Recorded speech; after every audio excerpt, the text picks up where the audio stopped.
નમસ્તે ખેડૂત મિત્રો, હું Dinesh Gediya, sigma crop science વતી પોરબંદર ડિસ્ટ્રિક્ટ જે જીરાનો ગઢ કહેવામાં આવે છે. આજે ત્યાં એક પ્રગતિશીલ ફાર્મર છે, એની વિઝિટે આજ મુલાકાતે આવ્યા છીએ અમે. સિગ્મા ક્રોપ સાયન્સનું જે સુપિક સોઇલ એને જે યુઝ કર્યું છે, તો એનો અભિપ્રાય થોડોક આપણે જાણવા માટે આજ વિઝિટ લીધી છે ખાસ. શું પ્રગતિશીલ ફાર્મરને શું ફરક લાગ્યો અને શું એનો અભિપ્રાય છે, થોડુંક ચર્ચા કરશું. તમારું પૂરું નામ આપ્યું? મારું નામ વિનોદ મૂળજી થાનકી, ગામ સિસલી. ગામ સિસલી ને પોરબંદર પોરબંદર District? હા, જિલ્લો જિલ્લો ને તાલુકો તાલુકો પોરબંદર. પોરબંદર હા. તાલુકો, બરાબર.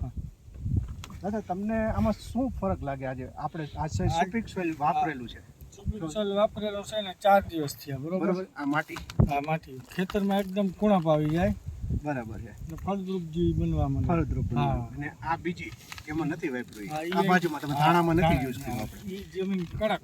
એ જમીન કડક ને એક જ પાણી છે ને હા. જમીન એક જ છે, આ હા. અડીને જ છે, હા, બરાબર.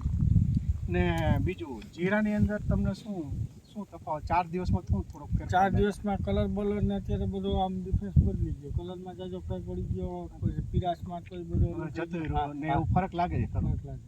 બરોબર. ને માટીમાંય ઘણો ફરક આ છે. માટીમાં ઘણો ફરક છે.